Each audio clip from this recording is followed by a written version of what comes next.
What's going on, everybody? Welcome in. It's the Fantasy Alarm live stream. We're going to do a little waiver wire special here. I'm Howard Bender, obviously. You got Craig Mish here on right next to me. Is he that way? Is he that way?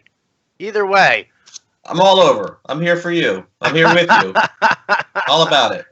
There's a lot going on here, Craig. I got to tell you here, the theme to my season so far already. I'm getting ready. I'm pulling the pin. I'm going to yank it. I don't know what to do. Don't do it. Are you sure?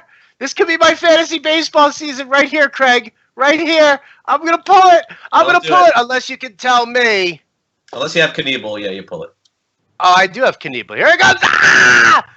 Oh, man. So that's what we're going to do today, people. We're going to be talking about, well, obviously the Cory Knable injury yesterday. That's a big deal. There's a lot going on in bullpens around MLB. There is a ton of stuff going on, waiver wire questions to happen. So by all means, we're here live on our YouTube channel, the Fantasy Alarm Facebook page, Periscope, Twitter, whatever you guys want. Get your questions in. Happy to answer anything and everything you guys want to throw at us. Let's start off with the obvious here, Craig, and that is the Cory Knable situation. Now, I've been lobbying for some doctor to create a procedure which is similar to Tommy John, but utilizes synthetic hamstrings. Maybe we change hamstrings into like bungee cords or do something like that.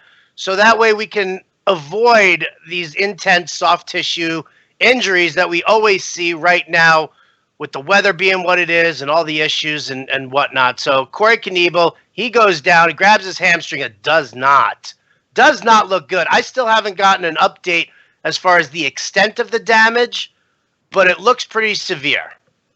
All right, so we go back to last night, and Knable gave up the home run, I believe, to Jason Hayward, if I'm not mistaken. He also did not look good opening day and hadn't pitched, I don't think, in between.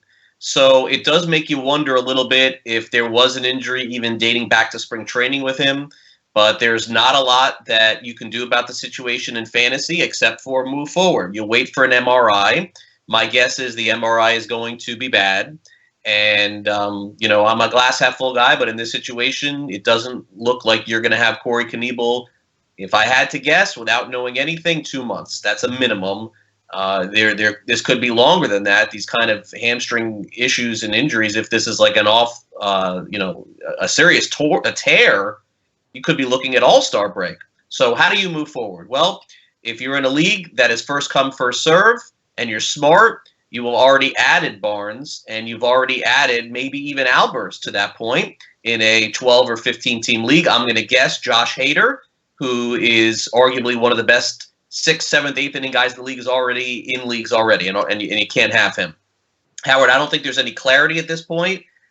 Teams initially, what they do is they usually come out after the fact, if you've been playing fantasy or you've been paying attention to reality for a long time, and they say it's going to be a closer by committee. In this case, it wouldn't surprise me to see Craig Counsell come out and say that, but you and I know better. They're going to give a guy an opportunity, and let's just assume for the time being that it is Barnes, and let's say Barnes this weekend gets 2 save opportunities or even 1 and makes the most of it. Barnes is going to be the guy. Just like last year when Cory Knable ended up taking up the job from Neftali Feliz. Was it in Milwaukee last year? Yep. I think that blew it immediately. Knable took the job, had it the remainder of the season, and probably was the best closer in baseball from May on. And you have to approach it that way on the waiver wire. You need to grab these guys right away. If you haven't, you've probably waited too long at this point. And regardless of what the news is, you double down on these players. Barnes, Albers, and Hader. Probably in that order. And hopefully one of those 3 guys ends up getting saves for you the rest of the season. In terms of free agent budget this Sunday, hopefully you'll have a little bit more clarity in the next 48 hours and you'll be able to decide based on a save opportunity. But this is not the kind of situation that you can wait. The guy in your league that has Cory Knable is going all in this weekend, I'm guessing, in a 12 or 15 team league, and he's going to spend exactly $200-300 of fab budget. He's going to use his number 1 waiver position. And this is the game that you play in fantasy baseball the smart way. You don't draft a closer early. You spend your fab budget in April. You roll the dice a little bit. You didn't waste a 5th or 6th round draft pick. and now potentially you have a closer for the rest of the season. It's not an exact science, but this is the way you got to play the game, and this weekend we'll see how it plays out. It's definitely going to be an interesting one there. I'm with you on as far as the order goes for these guys. I think Barnes is the one who probably does it. I love Josh Hader. I own Josh Hader in a number of different leagues, but I own him because I see him more as like that Andrew Miller, Chris Davinsky, that type of a role there. You and I, we talk to the Roto lady and Lenny Melnick all the time. Would they call him the effector? I call him the effector too. I think it's a great way to tab it. As a lefty, I look at Hader and I say, there's a situation where Craig Counsell is going to want to be able to use him more as a lefty specialist in shutdown mode if the other team's rallying, 7th inning, 8th inning, whatever the case may be. Doesn't want to limit himself. Barnes is the type of guy who can come in, clear the base, clear it out from the fresh start to the inning. Hader's the guy, in my opinion, who's more of the shutdown guy who can come in with men on base and be able to take care of that. So, yeah, it's a tough situation here, and yes, Craig's 1,000% right in the sense that you need to make sure that the guy who has Knable, he's going to be the big bidder over here. Your other ones, if you got guys though who skipped out on drafting closers, I'm in a couple of leagues with Jim Bowden. Bowden doesn't draft closers at all, and he goes big early on a number of these guys. He's done it now with Keone Keela. I'm trying to think of who else there was. Another thing that you can do in your league, and in 10-team leagues this does not apply because everybody's got an all-star team and there are closers sitting on the waiver wire right now. There shouldn't be any closers in a 12-team or 15-team league. And to give you an example of the NL league that I'm in two, one with you and then Tout Wars. The Tout Wars, I bid $2 last week on Barnes when Knable didn't look good and somebody went $3. And that's going to cost me a season because I didn't go that extra dollar, and that sucks. In the NL, it'll be a fab budget. You and I will be fighting over him on Sunday. But the reality is you can go back to last week, and here's what I would do, is you eliminate the guy in your league that bid on Hunter Strickland, because that guy in all likelihood is not going to throw another $200 at Barnes this week.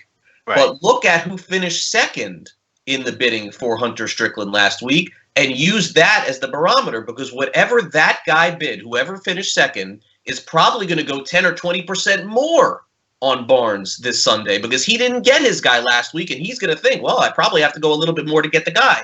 So whatever the second guy bid, the runner-up, add yourself about 20% to that, and it'll give you a good opportunity to get Barnes if he is the guy. Now, a lot can change between now and Sunday. Who knows? Craig Counsell could come out and say that Jeremy Jeffers is the guy. I don't think he will, but let's just say he does. Then you know that that is the attack.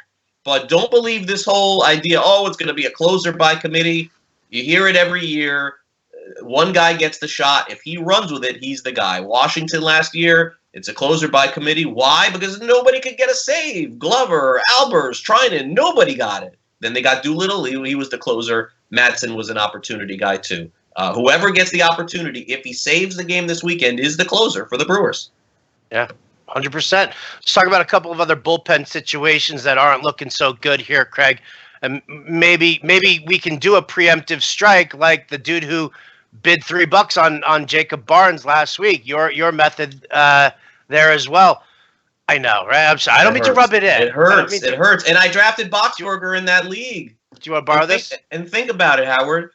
If I drafted in Tout Wars. I spent money for Archie Bradley and Hirano and left Boxberger out.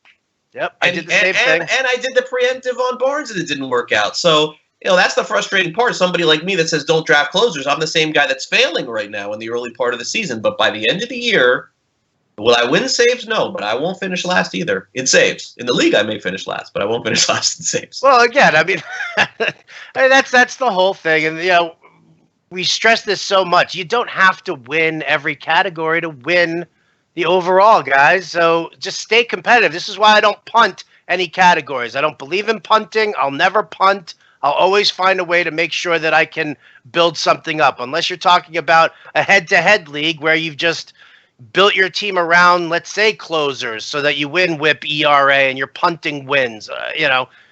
I still don't believe in it, but I mean, it makes a little bit more sense in that head-to-head format. Anyway, other bullpens here. Let's talk about Baltimore.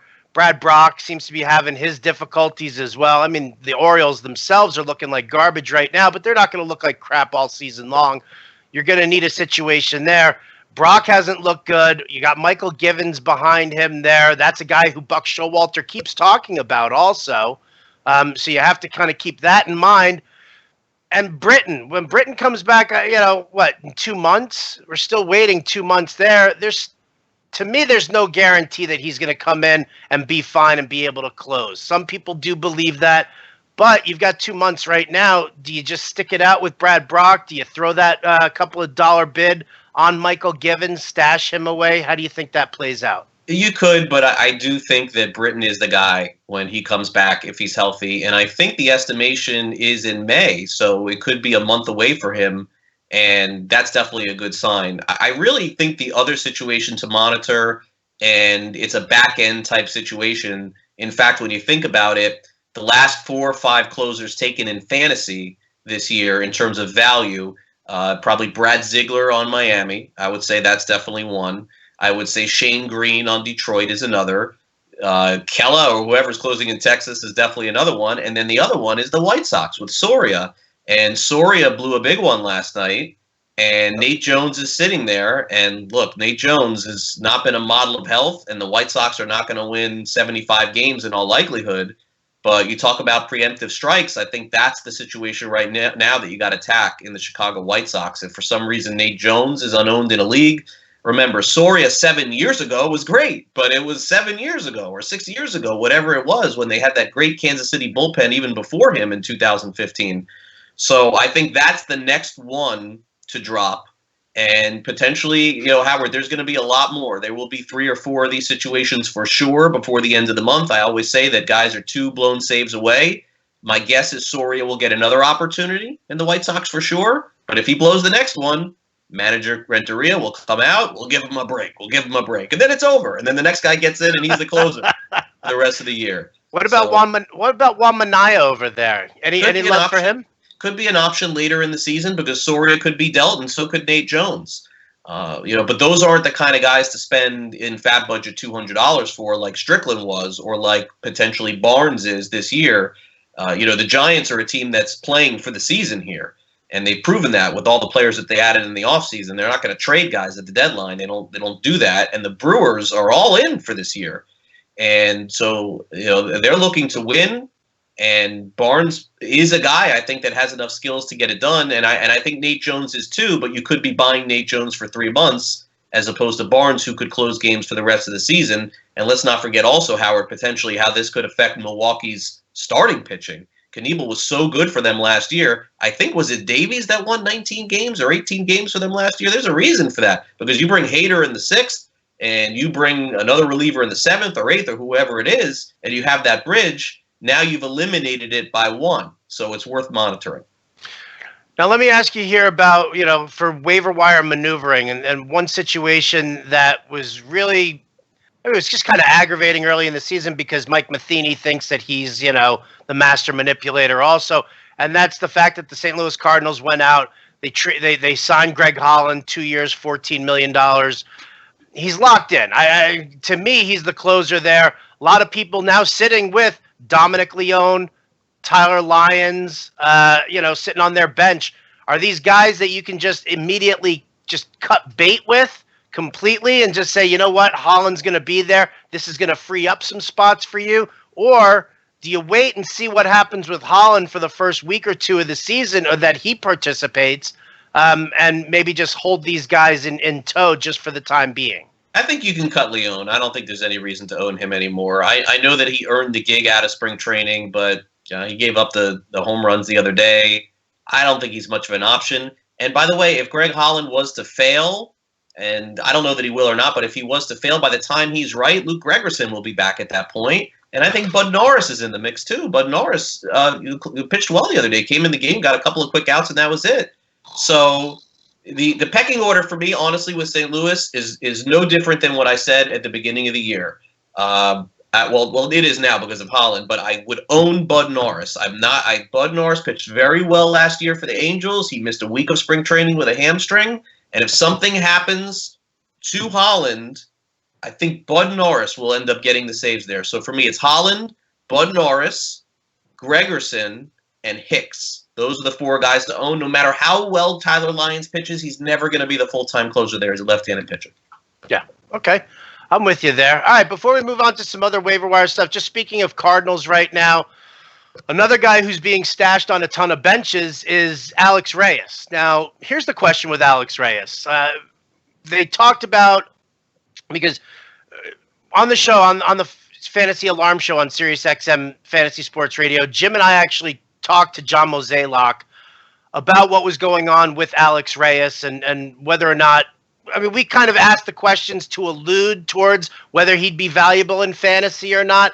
I'm still kind of on the fence here as far as what his role is going to be, because Mozeliak basically said he doesn't want him just to top out at like 60 some odd innings. He doesn't want to just jam him into the bullpen there, because if he only throws 65 innings this year, what good is that to them next year? Because the innings increase isn't going to be worthwhile enough to throw him into that starting rotation. So I know that, we've got Michaelis there. They just sent down Jack Flaherty. Adam Wainwright just got activated. He pitched yesterday.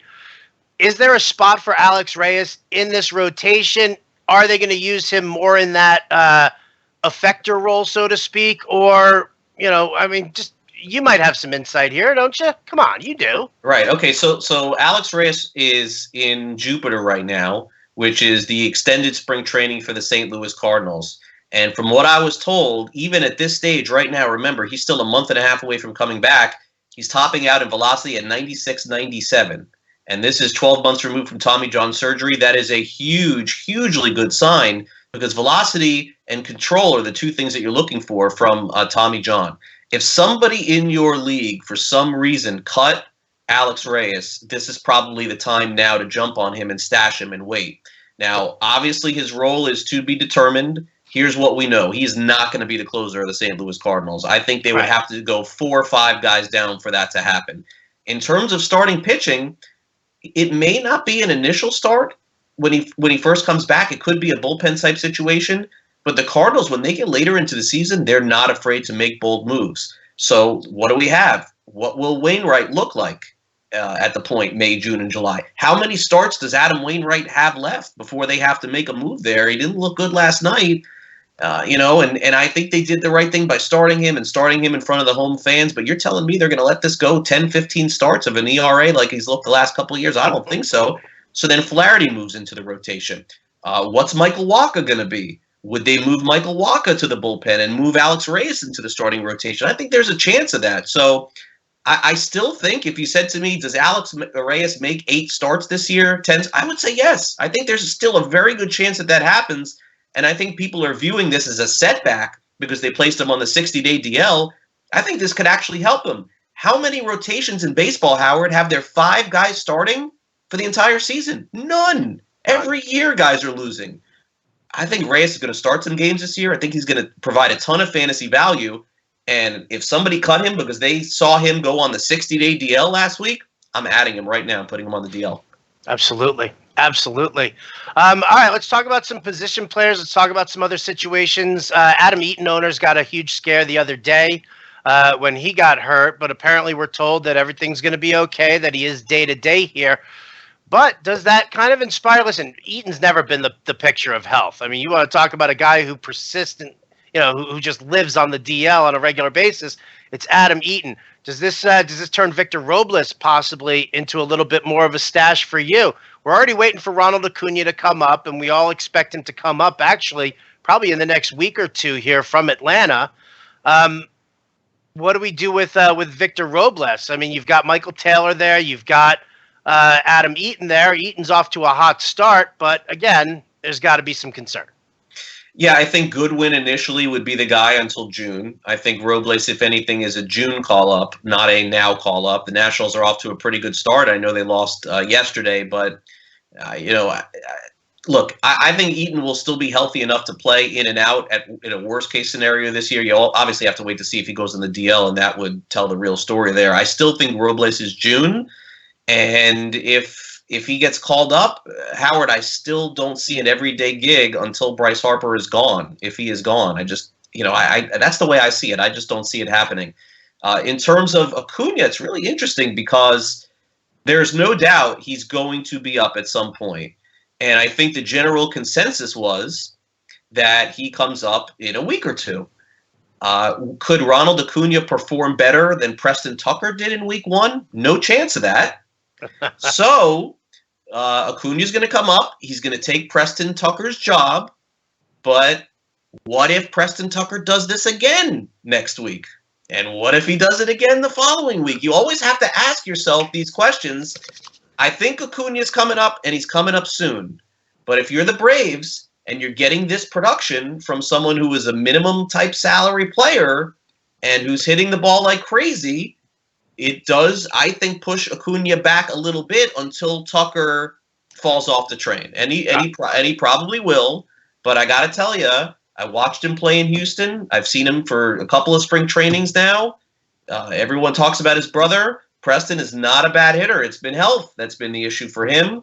I think if he plays every day in some lineup, he can hit 20 home runs and drive an 80. I don't think it will happen with the Braves, but I think the Acuna timeline is an interesting one to watch because if he was eligible right now, Acuna, to come to the big leagues, they would not call him up. They'd let Tucker play. He's had a phenomenal week, and we'll see how it plays out. I'm not nervous at all. I think Acuna at some point comes up and plays every day the rest of the season. There's no doubt. No. Listen, you're walking right into Howard's wheelhouse right now because I sat and argued with Jim Bowden the other day about all this. Let me ask you this. All right, because I'm with you on the Preston Tucker train here. I own him in a number of leagues. I picked him up off waiver wire. I didn't pay a fortune for him. I drafted him. Okay, so you drafted him. So we're looking at a kid now who's getting the opportunity. He's doing real well. He's performing. 2080? Hell yeah, I'll take 2080. There's no question I'll take 2080 out of him. Why? Why are we not taking Nick Markakis out of this equation? Because, listen, you don't need to showcase Nick Markakis. Everybody knows what Nick Markakis is all about. He's got a good batting average. He's got a good OBP. The dude hits for no power. I mean, what are you going to get? 10 home runs out of him? You're going to get maybe a stolen base or two? The guy just doesn't contribute enough on the offensive front here to tell, for me to be convinced that if you're going to bring up Acuna, that Preston Tucker's the fourth outfielder. Like, I don't understand that. And then when Jim said he's a fourth outfielder, he's not interested in him. And I threw out the Nick Markakis stuff. He's talking about, well, he's got to showcase Nick Markakis. If there's a friggin' GM in baseball who doesn't already know what Nick Markakis' floor and ceiling is at this point, then that person needs to be out of a friggin' job right now because we already know what Nick Markakis is all about. Tell me why the Braves don't move Preston Tucker over to right field, put Nick Markakis as the fourth outfielder, or start shopping him around the league right now. Did I say start shopping him? Start shopping him around. Right. Yes. I'm going to sit here with my... It's a Passover shopping. It's a Passover shopping. Where's my Haggadah when I need it? Where is it? But, what the hell is going on here for that? That makes zero sense to me whatsoever. It makes zero sense from a real baseball standpoint, and it sure as hell makes zero sense from a fantasy standpoint, too. Okay. All right, so you're not going to win the battle because, Jim is right, and I think he's wrong. He's right in the sense that what you do is by benching Markakis, you're crushing his value. Like, that's sending a bad message to other teams, and they do need to trade him at some point. What value? What value? Everyone has trade value. Nick Markakis is going to be the fourth outfielder on the Dodgers at some point. You know that. I'm going to pull this fucking pen. I swear to God. Excuse my language. You know that's going to happen. And look, Preston Tucker's also on a one-year deal. They're getting more than they expected. And Jim is probably right. He is a fourth outfielder. But the point that you make, which is fair, is that if Preston Tucker is doing what he's doing, he's playing every day for the Braves. I don't know how. And I don't know where, but he's been the biggest offensive surprise for anyone that we didn't think. He didn't make the Astros last year and the last couple of years. Why? Because it's the Astros. They're loaded. They got so many outfielders, and he's been hurt. But I liked him going into the year in an NL only league. I drafted him, but truth be told, I hedged myself. I took Lane Adams too. But when I talked to the manager, Brian Snitker, he told me very specifically the outfield is going to be manned by two of these three guys as in terms of left field. It's going to be either Preston Tucker, Lane Adams, Danny Santana was the third, and two of those three guys are going to platoon. Howard, I took Danny Santana in Tout Wars, okay? He got sent to the minors. I cut him. But this is what he told me going into the spring, so I acted accordingly, and I made sure that for a month, I'm going to have those guys because they're going to get playing time in these shallow leagues, those NL onlys. Now, Tucker all of a sudden is now a 15-teamer or a 12-teamer. I didn't see that coming. I just thought that this was a guy that accrued me some stats and get playing time.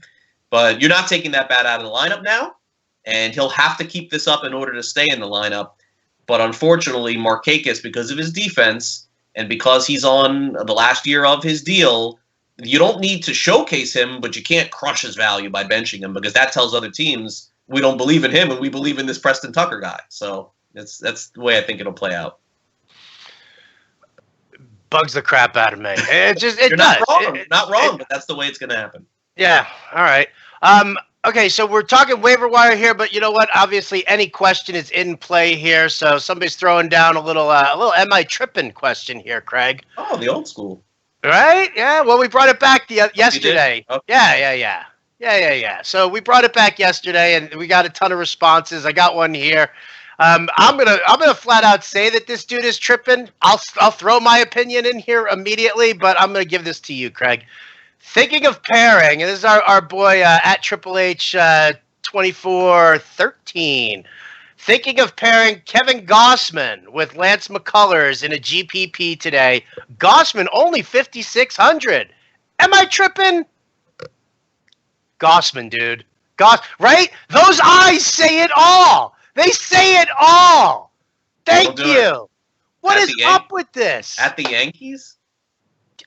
You know what? I mean, to me, and it's always been. I've always been about this. When I talk to two people in the industry when it comes to scouting pitchers, and that's Paul Sporer and Eno Saris.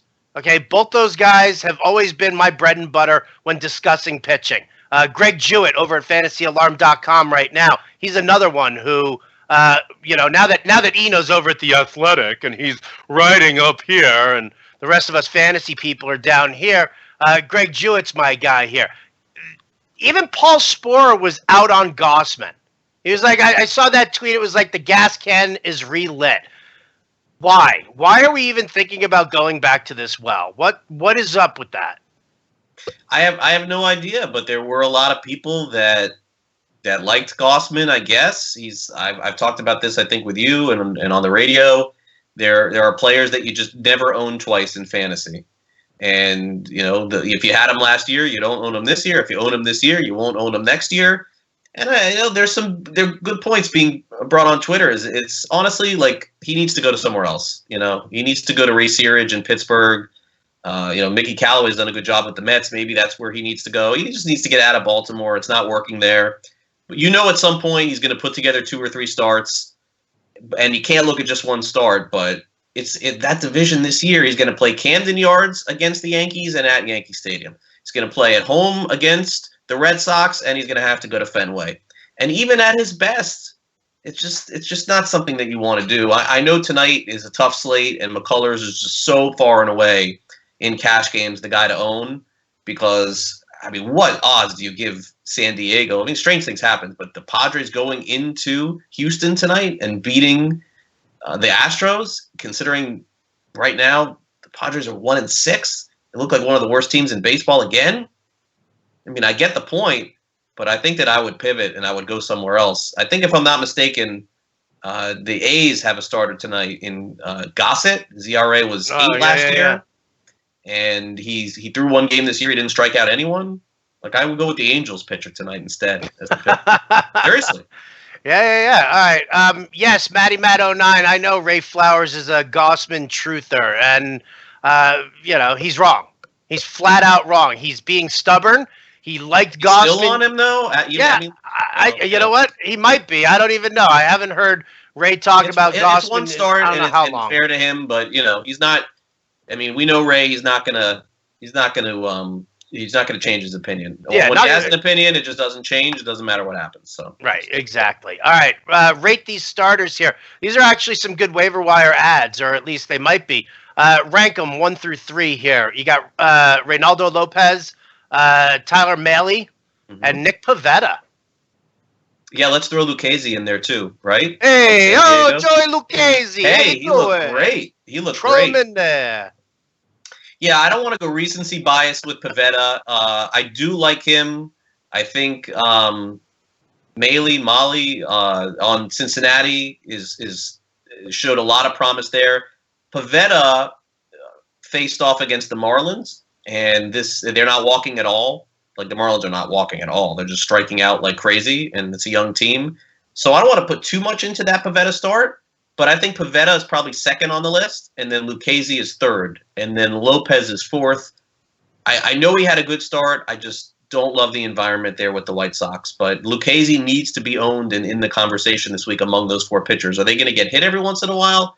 Absolutely, but I think you got to go that route. Pivetta's probably the most interesting one, because he has a really good team behind him, like really good team. Yeah. And if this is the way Kapler is going to go by taking guys out in the 5th or 6th, and eventually they do get Hunter back and they get Neshek back and Neris is good, I could see Pivetta finishing the year with an ERA of 4.5, a WHIP of 1.3, but maybe 175 strikeouts. That's very valuable. Yeah. Oh, listen, I would definitely take that. It was kind of funny. I know you and Real Talk Raph went back and forth with each other. He and I Pivetta was our punching bag last year. I mean, that was it was such an easy layup for us. And he should have been. He was brutal. Romano also on Cincinnati, and now they're saying Romano maybe. Romano. All right, let's talk about a couple other any other pitchers out there who you're looking at. Waiver wire's coming up this week. I know there are some people who do it on Saturday, some people who do it on Sunday. Any other pitchers out there right now that you're like, you know what, man? Maybe you do want Andrew Triggs. Maybe you do want on the same team. I think there's somebody right there. I think Manaea, if he's not owned, needs to be owned. He's looked really good in 2 starts, and maybe this is kind of the corner being turned for him. I'm an owner of him in 1 league, and I like what I've seen so far. Triggs faced Texas. I'm not a believer in the Rangers, so I'm not on that. But I do think that there is a chance that Manaea in a 12-team league may be unowned, maybe, and he would be an interesting ad for me. I think he's probably owned more than all those other names that we just mentioned. But if he isn't for some reason, I'd put him at the top of the list. Okay, I got you. What about? Let me throw a couple of names who could be out on the waiver wire right now. Brent Suter is a guy. Jay Happ is another guy. Ivan Nova is probably sitting on a lot of waiver wires. And then Tyler Anderson from the Rockies. I know you don't like going with Rockies pitchers, but I mean, let's face it. Last year, if you were using a number of these Rocky pitchers, such as Tyler Chatwood, when you stream them on the road, I mean, it's the performance has been rock solid. We saw Chatwood open up for the Cubs, and he looked fantastic there. So. Anderson, good solid lefty on the road there, possibly, huh? Yeah, not for me. Suter got blasted last night by the Cubs, and the Cubs strike out a lot. Suter doesn't strike out anyone. That was just a bad matchup for him. His skills aren't great. Woodruff eventually is going to get in that rotation with Milwaukee, and I think that they're probably going to limit his innings a little bit this year, but I would be more interested in Woodruff than Suter once Milwaukee goes to a 5-man rotation. What's happening now, Howard, is that if you drafted the number 5 starter, or maybe even the number 4 in some situations, there are just so many days off in the first 2 weeks this year because they want everybody to get in their opening day. But once that ends, you'll start seeing the 5-man rotations come back. But I think we're going another week with only seeing 1 through 4. So a lot of these guys you're not going to get to see. But Woodruff, when he gets in there, will be interesting. Yeah. Also, I mean, obviously, folks, you got to make sure you understand what the weather concerns. Also, like I think there's a good chance that almost half tonight's slate gets wiped out due to weather, or you're just going to deal with heavy concerns, possible delays, which obviously makes the pitching a little bit more shaky for you there. But it's also that's going to end up shuffling up rotations just like Craig said, and you're going to end up missing out on a number of these guys. Let's flip it over to offense now. Let's talk about some of the guys who may or may not be available on the waiver wire, whether you keep them, whether you cut them. I guess we can kind of start with the White Sox here. Everybody's probably already picked up Matt Davidson at this point. If anybody didn't draft Tim Anderson, there's no question about it that he's already on a team. Give me some hitters that you're looking at possibly as potential targets that could be available on your waiver wire right now. Right. Well, I think that during the season, it was a little bit undetermined as to what Michael Brantley would be, but Michael Brantley is coming off the DL, and he's going to start for the Cleveland Indians. So in a 10-team league or 12-team league, if somebody cut him, that would be somebody that I would pick up. I think catching has been really desperate in fantasy this year. Think about the guys that are on the DL: Matt Wieters, Salvador Perez, JT Realmuto, Mike Zunino. That's 4 of the top 15 guys, Howard. So what do you do in that situation? Kurt Suzuki had a really good year last year. He was splitting time with Flowers, right? And Flowers on the DL. He's on the DL too. So if you're playing in a 1-catcher or 2-catcher league and you've just been struggling, maybe you have Hedges, he's batting $150 or $050 or something to start the season. I think Kurt Suzuki is going to play virtually every day and catch every day until Flowers comes back. So it's those kind of players right now, the guys who are on the DL that maybe you had to cut that are coming back that I would definitely keep an eye on. Also, playing time is going to be curious in terms of the offense, Howard. I'm not sure how it's going to play out with Nelson Cruz out all of next week. Right. But there's going to be some at-bats there for somebody in Seattle. I'm curious to see who gets the bulk of it. Dan Vogelbach.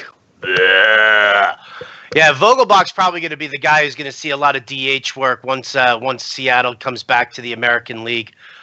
What about here's a fun name, because listen, I did the Colton and the Wolfman show with Steve Gardner earlier in the week, and he threw out his Tuffy Rhodes Awards. Mm-hmm. For guys, and for those of you out there who don't know who Tuffy Rhodes was, I think it was like 93 or 94. The dude comes out, he jacks 3 home runs on opening day, and then hit 5 for the duration of the season there. So Matt Davidson was locked in there.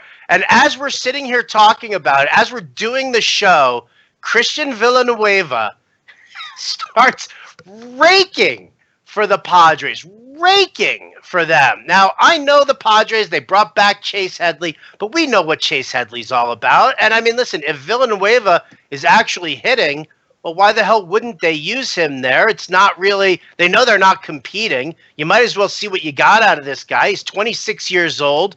There was a little bit of buzz from him, or at least about him when he was in the minor leagues, and then it all kind of faded because he just never did anything. Some injuries cropped up on him.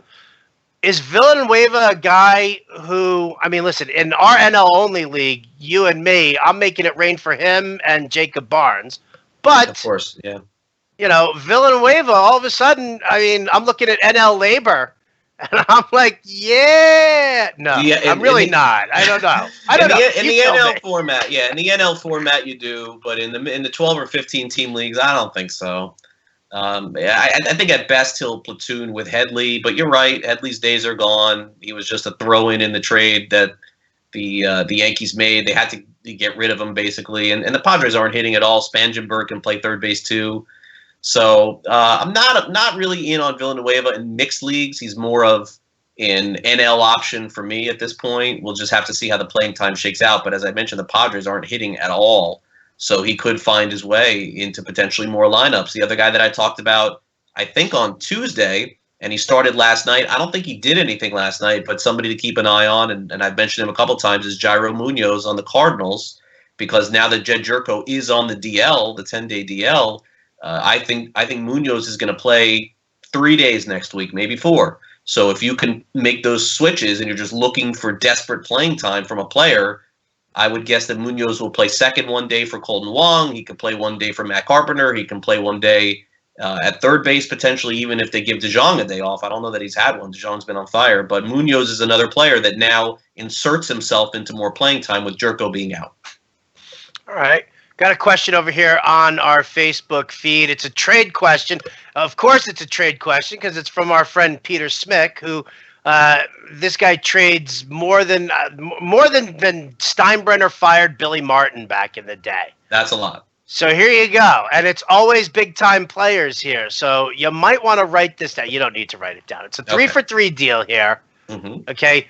Would you trade Mookie Betts, Xander Bogaerts, and Michael Conforto to receive Trey Turner, Byron Buxton, and Ian Happ? Turner, Desmond, and Happ? No, Turner, Buxton, and Happ. Oh, Buxton and Happ. Okay, Buxton and Happ. Okay. So he's getting which end of this? He's going to be getting Turner, Buxton, and Happ, giving Betts, Bogaerts, and Conforto. No, I'm not doing that. You're spinning your wheels with this one here. And listen, Conforto is back. You waited for him. Hit a home run the first day. He's going to get 25 home runs. Bogaerts is going to back close to 310 home runs. Mookie Betts, I think they said he's only swung and missed once all season. Like, Mookie Betts is an all-star. Happ looks awful. Awful. Like it could be over for him quick, Howard. He struck out 14 times with 22 at-bats. See, I'm okay with Happ as being a good buy low candidate. If you're not paying a top premium for him, then fine. But he has no business being in this deal. He has no business being in this deal. Because even if you matched it up and you said Betts and Turner, they're both first-round guys. Bogaerts and Conforto, it's an infielder for an outfielder. It's a power speed combo versus just power for Conforto. But now, so you're breaking it down here that it's going to be, it was Buxton and Bogaerts. So yeah, same thing. Infield, outfielder, both potential power speed guys. So you're saying Conforto for Happ. And no, I can't. I can't get behind. There's just not a lot of reliability in that deal. They're just that you're getting back in return. There is a lot of upside, but even Turner, you don't know 100% what he's going to be all year. We can make the assumption, but we don't know. But don't agree with you on Ian Happ right now. I do not think he's a buy low. If this keeps up, he's going to lose playing time to Almora, and you cannot strike out the way this guy's been striking out and have any kind of success. And remember, if you eliminate the first pitch of the season, no batter in baseball's looked worse than him. It's just a fact. So I don't know. No batter in baseball's looked worse? Nobody? Nope. I'm just going to have to go through here and just go ahead. Go take the only contender would be Robinson Chirinos. That's it. Yeah, really? What about Kevin Kiermaier? Louis Brinson? No, Brinson's batting like 180, isn't he?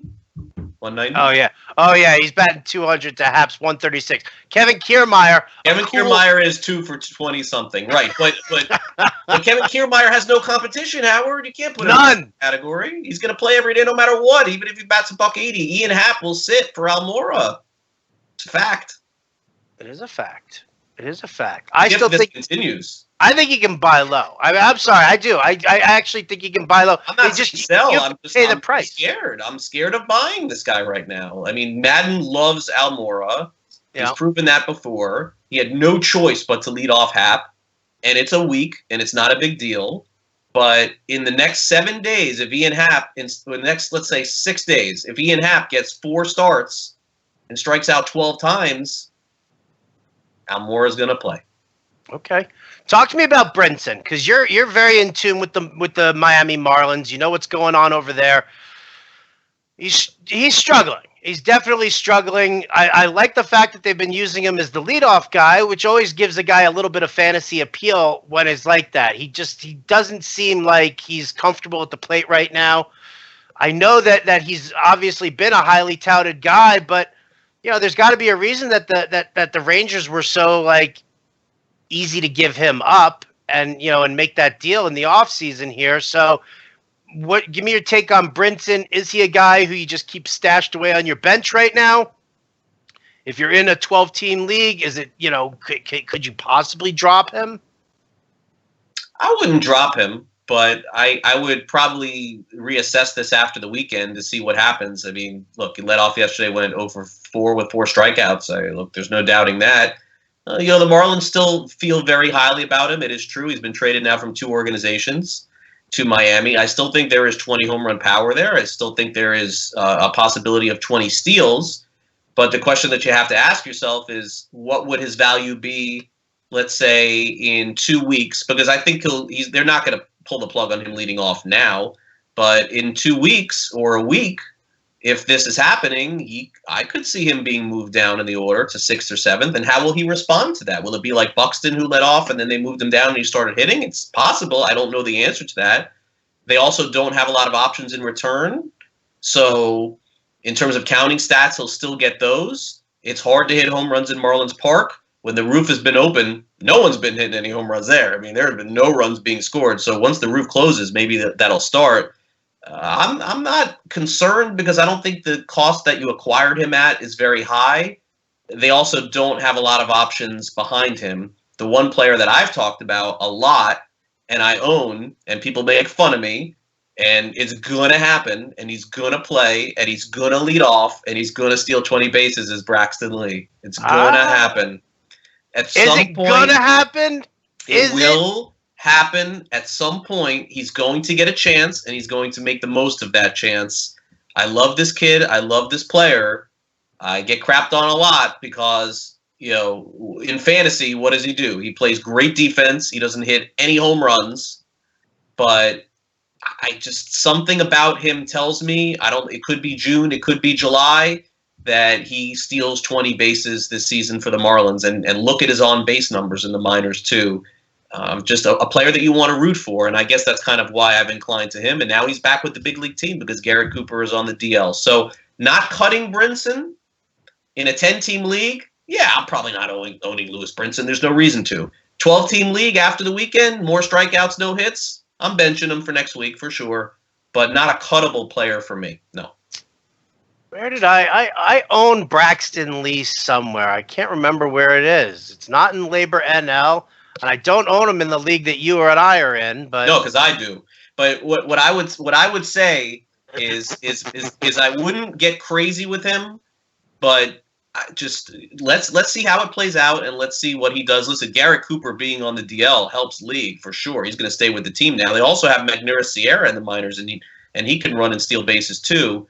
But that's not going to happen, I don't think, until Cameron Maybin gets traded, and Maybin will get traded in July.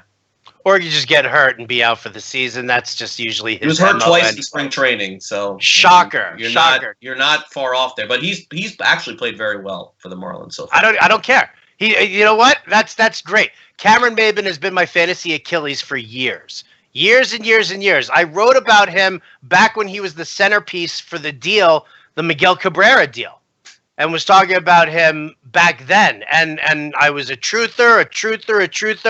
And finally I was like, you know what? F this guy. Can't take this anymore. He's perpetually hurt. He's not doing what he's supposed to be doing. And the 1 year I didn't have him, boom, steals 42 bases. He did. He had one great year. So I was like, right? You know who else they got in that deal?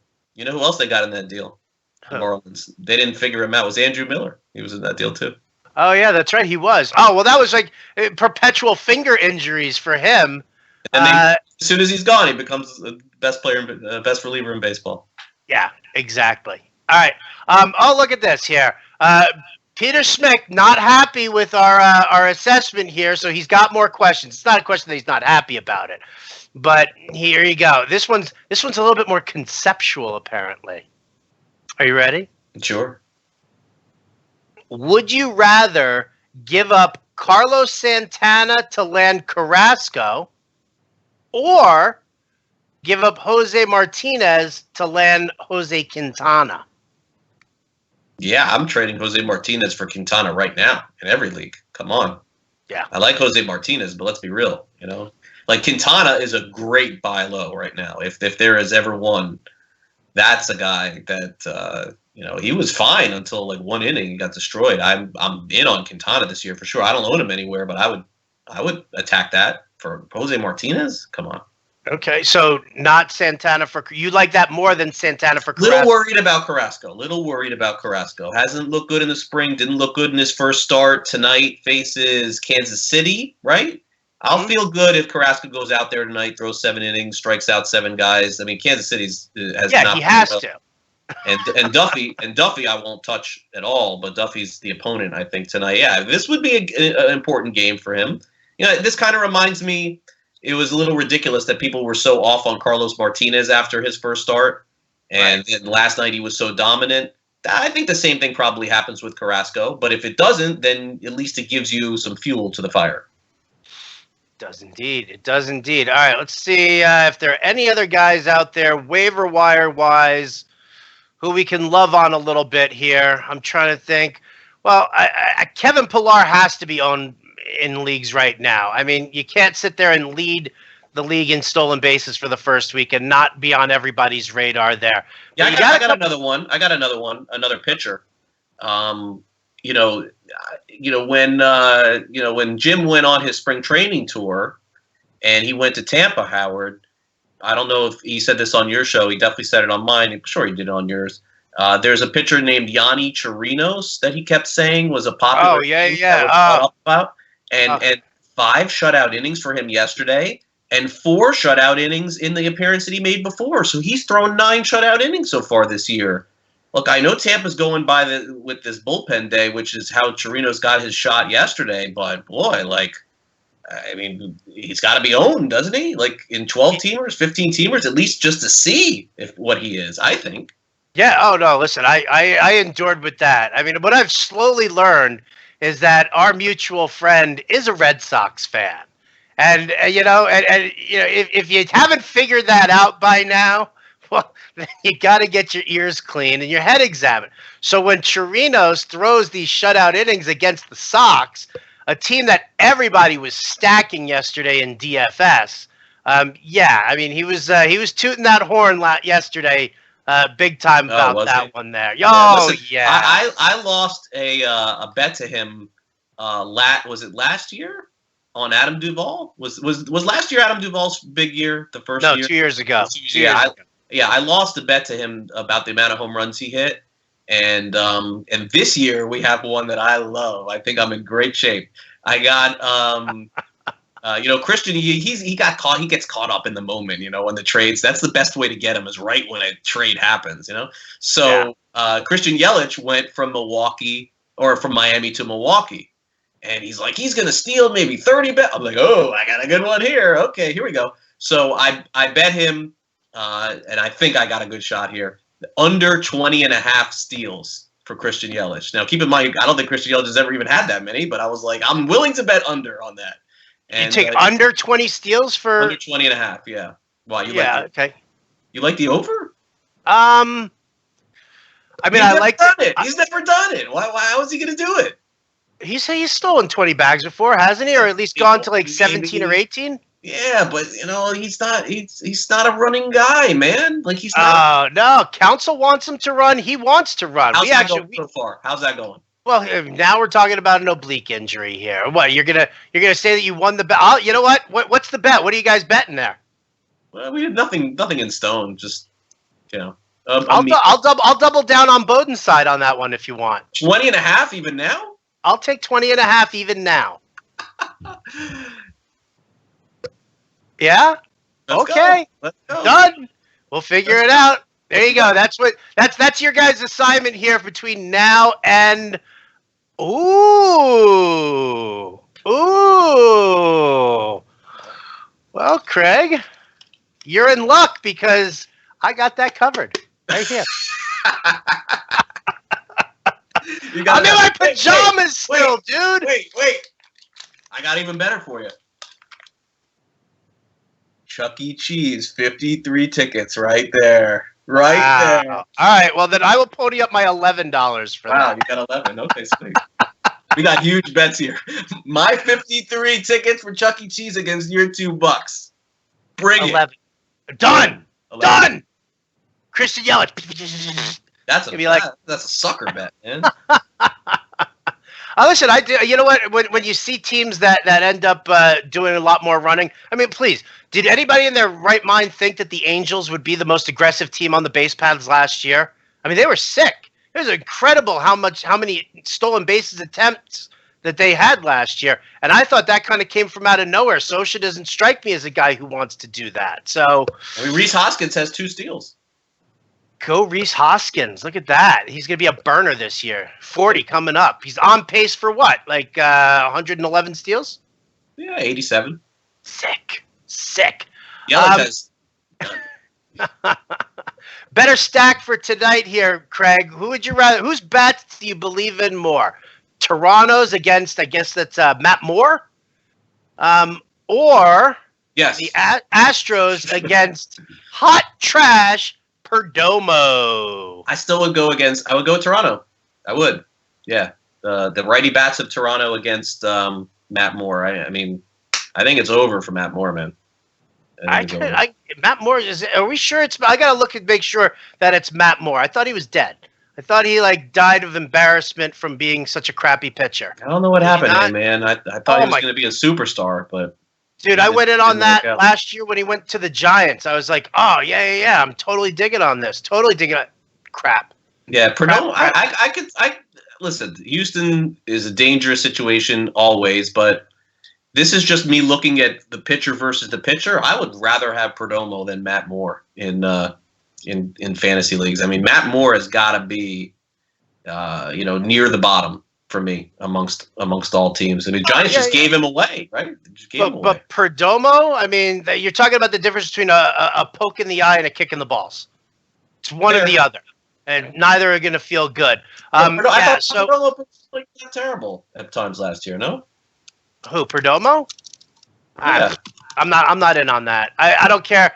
Sun shines on a dog's ass at least once.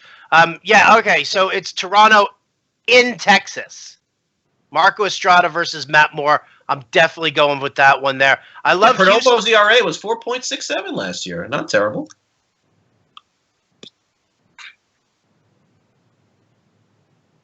That's it? You got nothing? No, I thought my internet was down there for a second. Right? I'm like, that's what I thought. But, all right. So there you go. That's the stack that we're going with tonight. We're going with Toronto's bats in Texas against just a piece of garbage. Peter Smith is once in on that. This is 53 Chuck E. Cheese tickets right there. 53. 5-3. Oh, man. All right. Well, guys, that's going to do it for us today here.